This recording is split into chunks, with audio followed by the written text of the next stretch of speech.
মীর শাহে আলম উন্নয়নের নায়ক নাকি ক্ষমতার কেন্দ্রীভবনের নতুন বিতর্ক? বাংলাদেশের রাজনীতিতে ক্ষমতা কি উন্নয়নের হাতিয়ার, নাকি উন্নয়নের নামে ক্ষমতাকেই আরো শক্তিশালী করার একটি ব্যবস্থা? বিগত সরকারের আমলগুলো বলছে, যখনই কোনো রাজনৈতিক নেতা রাষ্ট্রীয় সম্পদ, সরকারি প্রতিষ্ঠান কিংবা প্রশাসনিক কাঠামোর সঙ্গে নিজের ব্যক্তি বা পারিবারিক পরিচয়কে জড়িয়ে ফেলেছেন, তখনই জন্ম নিয়েছে বিতর্ক।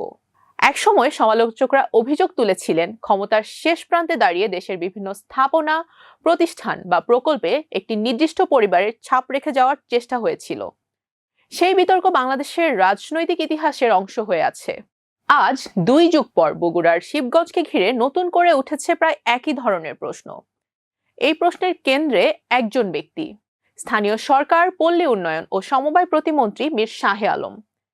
তিনি কি শুধুই উন্নয়ন করেছেন, নাকি তার চারপাশে তৈরি হয়েছে ব্যক্তিকেন্দ্রিক এক নতুন রাজনৈতিক বলয়? আজকের প্রতিবেদনে আমরা দেখব বরাদ্দ বিতর্ক, ঠিকাদারি বিতর্ক, উন্নয়নের নামকরণ বিতর্ক, শিক্ষা প্রতিষ্ঠানের নাম বিতর্ক এবং সংবাদ মাধ্যমকে ঘিরে সাম্প্রতিক ঘটনাগুলোর পুরো চিত্র।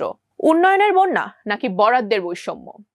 বিএনপি সরকার প্রথম কয়েক মাসেই দেশের সড়ক, সেতু ও অবকাঠামো উন্নয়ন খাতে সবচেয়ে বেশি বরাদ্দ পাওয়া উপজেলাগুলোর তালিকায় 1 নম্বরে উঠে আসা বগুড়ার শিবগঞ্জ। সরকারি তথ্য বিশ্লেষণে দেখা যায়, প্রায় 74 কোটি টাকার প্রকল্প গেছে এই এক উপজেলাতেই। তুলনামূলকভাবে দেশের শতাধিক উপজেলা একই সময়ে 1টি টাকার প্রকল্পও পায়নি। গড় হিসেবে যেখানে একটি উপজেলা পেয়েছে কয়েক কোটি টাকার প্রকল্প, সেখানে শিবগঞ্জ পেয়েছে প্রায় 20টি উপজেলার সমপরিমাণ বরাদ্দ। ফলে প্রশ্ন উঠেছে, এটি কি দীর্ঘদিনের উন্নয়ন বাঞ্ছনার ক্ষতিপূরণ, নাকি রাজনৈতিক ক্ষমতার কারণে বিশেষ সুবিধা? সমালোচকরা বলছেন, আওয়ামী লীগ আমলে যেমন গোপালগঞ্জকে ঘিরে জেলা কেন্দ্রিক উন্নয়ন নিয়ে বিতর্ক ছিল, আজ সেই একই অভিযোগ নতুন আঙ্গিকে ফিরে এসেছে শিবগঞ্জকে ঘিরে।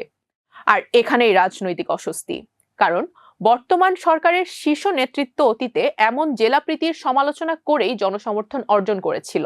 উন্নয়নের টাকার বড় অংশ কার হাতে? বিতর্ক আরো গভীর হয় যখন বিভিন্ন প্রকল্পের ঠিকাদারি বন্টন নিয়ে তথ্য সামনে আসে। অভিযোগ হলো, শিবগঞ্জে বাস্তবায়নাধীন বহু প্রকল্পের একটি উল্লেখযোগ্য অংশ পেয়েছেন প্রতিমন্ত্রীর পরিবারের সঙ্গে সংশ্লিষ্ট প্রতিষ্ঠান। সবচেয়ে বেশি আলোচনায় আসে প্রতিমন্ত্রীর ছেলে মীর শাকরুল আলম সীমান্তর নামে। প্রকাশিত তথ্য অনুযায়ী তার সঙ্গে সংশ্লিষ্ট একটি ঠিকাদারি প্রতিষ্ঠানের মাধ্যমে কোটি কোটি টাকার কাজ বাস্তবায়নের বিষয় সামনে আসে। সমালোচকদের প্রশ্ন, যে মন্ত্রণালয়ের দায়িত্বে বাবা, সেই মন্ত্রণালয়ের প্রকল্পে ছেলের সংশ্লিষ্টতা থাকলে স্বার্থের দ্বন্দ্বের প্রশ্ন উঠবে না কেন? তবে প্রতিমন্ত্রী এই অভিযোগ অস্বীকার করেছেন।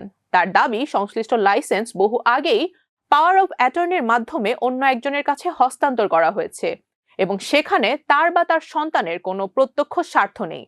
কিন্তু আইন বিশেষজ্ঞদের একটি অংশ বলছেন, পাওয়ার অফ অ্যাটর্নি মালিকানা পরিবর্তন করে না, এটি কেবল পরিচালনার দায়িত্ব প্রদান করে। ফলে বিতর্ক থামেনি, বরং আরো বিস্তৃত হয়েছে। ইউনিয়নের নাম নিয়ে তীব্র রাজনৈতিক ঝড়। তবে সবচেয়ে বড় বিতর্ক শুরু হয় যখন ইউনিয়নের নামকরণ নিয়ে। শিবগঞ্জ ও নবঘোষিত মোকামতলা উপজেলার নতুন ইউনিয়নগুলোর নাম রাখা হয় মীরবাড়ি, সীমান্ত, দিগন্ত এবং স্বর্ণগ্রাম। এরপরই শুরু হয় সমালোচনা, কারণ মীরবাড়ি প্রতিমন্ত্রীর পারিবারিক পরিচয়ের সঙ্গে যুক্ত একটি নাম। অন্যদিকে সীমান্ত এবং দিগন্ত তার 2 সন্তানের নামের সঙ্গে মিলে যায়। সংসদ পর্যন্ত গড়ায় এই বিতর্ক। বিরোধী সদস্যরা প্রশ্ন তোলেন, এটি কি কাকতালীয়, নাকি প্রশাসনিক কাঠামোর মধ্যেও পারিবারিক পরিচয় স্থায়ী করার প্রচেষ্টা? জবাবে প্রতিমন্ত্রী বলেন, যদি সত্যিই তিনি সন্তানের নামে ইউনিয়নের নাম রাখতে চাইতেন, তাহলে নাম হতো মীর সীমান্ত কিংবা মীর দিগন্ত। তিনি পুরো বিষয়টিকে কাকতালীয় বলে দাবি করেন। কিন্তু সমালোচকরা বলছেন, প্রশ্ন নামের আগে মীর আছে কি নেই সেটি নয়। প্রশ্ন হলো, কেন এমন নামগুলোই বারবার সামনে আসছে, যেগুলো শেষ পর্যন্ত একটি পরিবারকে ঘিরে ব্যাখ্যা করা যায়? নামের রাজনীতি নাকি অন্য কিছু? আর এখানেই সামনে আসে আরেকটি তথ্য। প্রতিমন্ত্রী নিজেই জানিয়েছেন, তার উদ্যোগে প্রতিষ্ঠিত অন্তত 10টি শিক্ষা প্রতিষ্ঠান রয়েছেন, যার মধ্যে একাধিক প্রতিষ্ঠানে তার নিজের নাম, পরিবারের নাম কিংবা মীরবাড়ি নাম ব্যবহৃত হয়েছে। অবশ্য সম্প্রতি তিনি শিক্ষা মন্ত্রণালয়কে চিঠি দিয়ে অনুরোধ করেছেন নতুন করে তার নামে আর কোনো শিক্ষা প্রতিষ্ঠানের নামকরণ না করতে। তার সমর্থকরা বলছেন, এটি প্রমাণ করে তিনি ব্যক্তি পূজার রাজনীতি চান না। কিন্তু সমালোচকদের পাল্টা প্রশ্ন, যখন ইতোমধ্যেই বহু প্রতিষ্ঠানের নাম যুক্ত হয়ে গেছে, তখন নতুন নাম না চাওয়ার ঘোষণাকে কি যথেষ্ট বলা যায়? সাংবাদিক গ্রেপ্তার ও নতুন বিতর্ক। এই বিতর্কের মাঝেই সামনে আসে আরেকটি ঘটনা। প্রতিমন্ত্রীকে নিয়ে প্রকাশিত প্রতিবেদন ও সামাজিক যোগাযোগ মাধ্যমের কিছু পোস্টকে কেন্দ্র করে মামলা দায়ের করা হয়। এরপর একটি পত্রিকার ভারপ্রাপ্ত সম্পাদককে গ্রেপ্তার করা হয়। বাদীপক্ষের দাবি, প্রতিমন্ত্রীর বিরুদ্ধে মিথ্যা, বিভ্রান্তিকর এবং মানহানির তথ্য প্রচার করা হয়েছে। অন্যদিকে সাংবাদিক মহলের একটি অংশ বলছে, জনস্বার্থে প্রকাশিত অনুসন্ধানী প্রতিবেদনের জবাব মামলা ও গ্রেপ্তার হওয়া উচিত নয়। ফলে নতুন প্রশ্ন তৈরি হয়েছে, ক্ষমতাসীন ব্যক্তিদের বিষয়ে অনুসন্ধানী সাংবাদিকতা কি নিরাপদ, নাকি সমালোচনার জায়গায় ক্রমশ সংকুচিত হচ্ছে? বাংলাদেশের রাজনীতি আজ একটি সন্ধিক্ষণে দাঁড়িয়ে।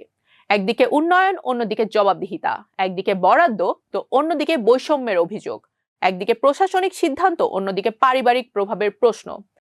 মীর শাহে আলমের সমর্থকরা বলছেন, তিনি দীর্ঘদিনের অবহেলিত একটি অঞ্চলে উন্নয়নের জোয়ার এনেছেন। সমালোচকরা বলছেন, উন্নয়ন কখনোই স্বচ্ছতা, নৈতিকতা এবং জবাবদিহিতার বিকল্প হতে পারে না। ইতিহাসের সবচেয়ে বড় শিক্ষা হলো, কোনো রাজনৈতিক নেতৃত্ব তখনই গ্রহণযোগ্যতা পায় যখন জনগণ বিশ্বাস করে রাষ্ট্রের প্রতিটি সিদ্ধান্ত জনগণের জন্য, পরিবারের জন্য নয়। আজকের বিতর্ক তাই কেবল একজন প্রতিমন্ত্রীকে ঘিরে নয়, এটি বাংলাদেশের রাজনৈতিক সংস্কৃতির ভবিষ্যৎ নিয়ে একটি বড় প্রশ্ন। রাষ্ট্র কি ব্যক্তি ও পরিবারের ঊর্ধ্বে থাকবে, নাকি ক্ষমতার সঙ্গে সঙ্গে আবারও ফিরে আসবে নামের রাজনীতি, প্রভাবের রাজনীতি এবং ক্ষমতার কেন্দ্রীভবনের পুরনো অভিযোগ? উত্তর সময়ই দেবে।